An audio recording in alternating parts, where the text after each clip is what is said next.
Hello friends, नमस्ते। कैसे हैं आप सब? बहुत दिन हो गया, हम लोगों की आपस में बात नहीं हुई। मैंने कोई वीडियो अपलोड नहीं किया, तो इसलिए सोचा कि आज एक छोटा सा वीडियो अपलोड करूं। सच बताओ तो ऐसा कोई पर्टिकुलर टॉपिक नहीं है मेरे पास आज बात करने के लिए कि किस टॉपिक में मैं बात करूं। तो मैंने सोचा कि आज एक आपको, क्योंकि मलमास आने वाला है, तो मलमास के बारे में ही कुछ बता दूं। ये जो आने वाला है ना, 17 तारीख से मलमास आने वाला है। इस बार सावन 2 लगा हुआ है, 2 महीने का सावन है, आप सबको पता है। ये अधिक मास भी कहते हैं बहुत जन।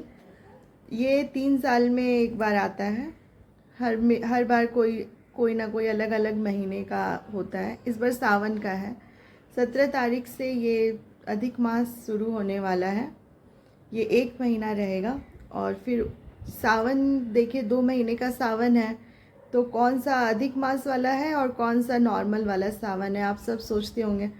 तो देखिए मैं आपको बता दूं कि सावन, ये जो पहला महीना है सावन का, इसका 15 दिन ये नॉर्मल सावन है।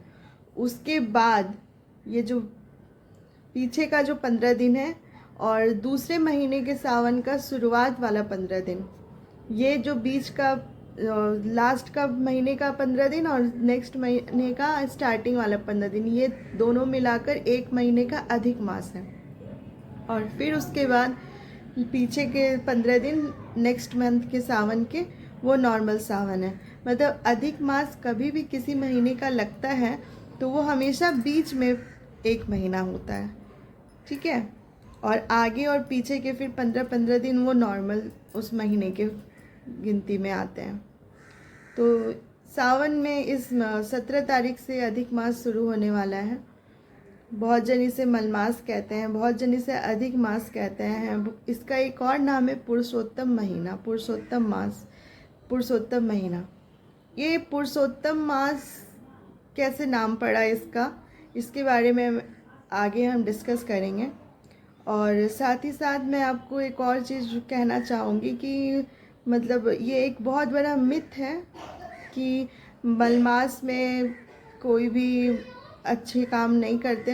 ये एक्चुअली मिथ नहीं, ये हमारे पुराने बुजुर्ग कहते आए हैं कि मलमास में कोई अच्छा काम नहीं करने के लिए, कोई नया काम नहीं करने के लिए। तो मैं आपको बोलूँगी फ्रेंड्स, ये सही है, इतना तक तो सही है कि ठीक है, मलमास में या अधिक मास में या पुरुषोत्तम मास में इस कोई नया काम नहीं करते हैं, या कोई नए चीज़ की शुरुआत नहीं करते हैं, या कोई शुभ काम नहीं करते हैं। लेकिन ये महीना एक ऐसा पावन महीना है जो 3 साल में एक बार आता है। इसको मलमास बोलते हैं। इसमें आप जितना भजन कीजिए भगवान का, जितना कीर्तन कीजिए, पूजा पाठ कीजिए, दान पुण्य कीजिए फ्रेंड्स, इसका आपको 1 करोड़ फल मिलेगा। आप अगर 1 रोटी दान करते हैं किसी को, तो उस 1 करोड़ रोटी दान करने की गिनती में आप आएंगे, और उतने 1 करोड़ रोटी दान करने का फल आपको मिलेगा। ये इस महीने का महात्म है। तो अब आप बोलेंगे कि ये तो बस बोलने वाली बात है। तो नहीं फ्रेंड्स, ऐसा मैं सिर्फ बोलने के लिए नहीं बोल रही हूँ, ये सच्चाई है। आपको मैं इसके पीछे की जो कहानी है वो बताती हूँ। आप सबको पता है, हिरण्याक्ष और हिरण्यकश्यपु 2 भाई थे, राक्षस थे। हिरण्यकश्यपु के प्रहलाद हुए। आपको पता है, आपको याद होगा, सबको ही पता होगा ये कहानी कि प्रहलाद कितने बड़े विष्णु भक्त थे। छोटे से बालक विष्णु जी के बहुत बड़े भक्त थे। उनको भगवान हर मुसीबत से बचाते आए। होलिका दहन भी उनके वजह से होता है, आपको कहानी पता होगी। तो बात उस समय की है जब प्रहलाद के कहने पे भगवान ने नरसिंह अवतार लिया और उनके पिता को मारा। पिता ने, हिरण्यकश्यपु ने तो ब्रह्मा जी से वरदान मांगा था कि मैं ना दिन में मरूं ना रात में मरूं, ना किसी अस्त्र से मरूं ना किसी शस्त्र से मरूं, ना घर के अंदर मरूं ना घर के बाहर मरूं, ना मनुष्य से मरूं ना जानवर से मरूं, और 12 महीने में से किसी महीने में ही ना मरूं। तो जब फिर प्रहलाद ने नरसिंह भगवान को, विष्णु जी को पुकारा तो भगवान ने नरसिंह रूप लेकर अवतरित हुए। और जब हिरण्यकश्यप को मारने के लिए महल के चौखट पे बैठे, तब उन्होंने हिरण्यकश्यप को अपने गोद में लिटाया, जंघा पे लिटाया और बोला कि याद कर लो ब्रह्मा जी का, मैंने हर वचन का मान रखा है। अभी ना दिन है ना रात है, ये गोधली बेला है, तो शाम का वक्त है, ये दिन रात का मेल होता है, यहाँ गोधली बेला है, तो ये दिन में भी नहीं काउंटिंग होता और रात में भी नहीं। तो ये वचन तुम्हारा सही सही ब्रह्मा जी ने जो दिया था वरदान, ये पूरा हुआ। तो उसने बोला हाँ। फिर मैं मनुष्य से ना मरूँ, जानवर से ना मरूँ। तो नरसिंह भगवान का स्वरूप ऐसा था, मनुष्य और जानवर का मिला हुआ स्वरूप, तो ये भी सच हुआ। ठीक है, तो फिर उसने बोला कि मैंने तो ये भी वरदान मांगा कि ना मैं घर के अंदर बढ़ूँ ना घर के बाहर। तो भगवान ने बोला देखो मैं तुम्हें कहाँ बैठाया हूँ, चौखट पे मैं बैठा हूँ तुम्हें लेकर। फिर उसने कहा कि मैं ना धरती पे मरूँ ना आकाश में। तो भगवान ने कहा कि मैंने तुम्हें अपनी जंघा पे लेटा के रखा है, ना तुम्हारा शरीर धरती से टच हो रहा है ना आकाश में टच हो रहा है। ठीक है, फिर ये भी सच हुआ। फिर उसने कहा कि ना अस्त्र से मरूँ ना शस्त्र से मरूँ, बोल मैंने मांगा है। तो भगवान ने कहा मैं तुम्हें अपने नाखूनों से मारूंगा, नाखूनों की गिनती ना अस्त्र में है ना शस्त्र में है। तो फिर उसने कहा सब तो सच हो गया, लेकिन मैंने तो एक और वरदान मांगा था कि मैं 12 महीने में से किसी महीने में ही ना मरूं। तब भगवान ने उसे बताया कि तुम्हारे लिए स्पेशल मैंने अभी अभी एक 13वां महीना स्टार्ट किया है, और वही 13वां महीना है ये अधिक मास, ये जो 3 साल में एक बार आता है। भगवान ने हिरण्यकश्यप को मारने के लिए ये 13वां महीना शुरू किया था, जिसे हम अधिक मास कहते हैं, मलमास कहते हैं, बहुत जन इसे पुरुषोत्तम मास कहते हैं। तब फिर हिरण्यकश्यप ने बोला हाँ सब वरदान तो सच हुआ। फिर भगवान ने उसका उद्धार किया, उसे अपने नाखूनों से चीर दिया और उसका उद्धार किया। और उसके बाद फिर भगवान ने प्रहलाद को आशीर्वाद दिया कि तुम्हारे 21 पीढ़ियों को मैं तारता हूँ। ठीक है, ये सब तो कथा है, आप सबने सुनी होगी।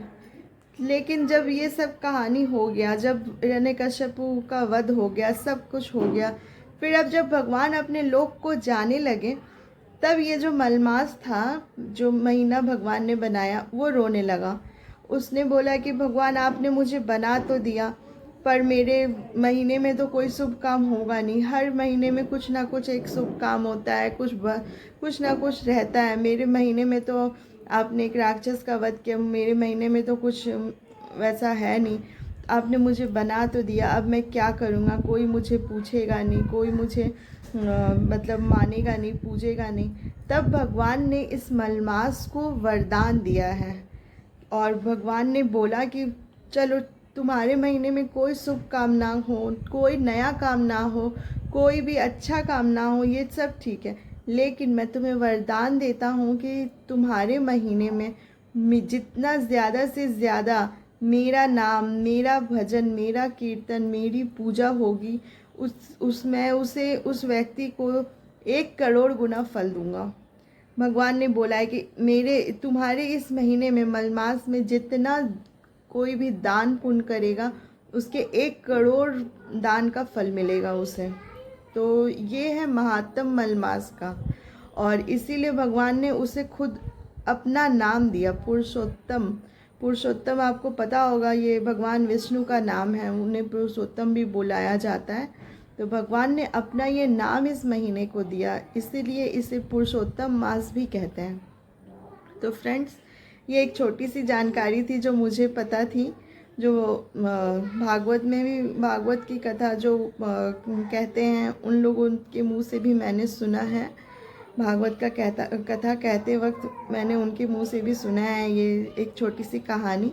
तो ये एक छोटी सी जानकारी थी अधिक मास के बारे में, क्योंकि अब अभी अधिक मास आने वाला है, तो इसलिए मैंने सोचा कि आप लोगों के संग ये एक छोटा सा जानकारी शेयर करूं, ताकि आप लोग भी ज़्यादा से ज़्यादा पुण्य कमा सकें इस महीने में। ज़्यादा से ज़्यादा दान कीजिए, पूजा कीजिए, भजन कीजिए, कीर्तन कीजिए, और गरीबों को दान कीजिए। ये सब कीजिए आप इस मलमास में, ताकि आपको ज़्यादा से ज़्यादा पुण्य मिले। भगवान का नाम लीजिए ज़्यादा से ज़्यादा इस महीने में। तो फ्रेंड्स 17 तारीख से मलमास शुरू होने वाला है, और ये एक छोटी सी जानकारी मैंने आप लोगों के संग शेयर की। अगर आपको अच्छी लगे तो please like share and subscribe my channel, और इसे ज़्यादा से ज़्यादा शेयर कीजिए ताकि औरों को भी पता चले। Thank you. राधे राधे।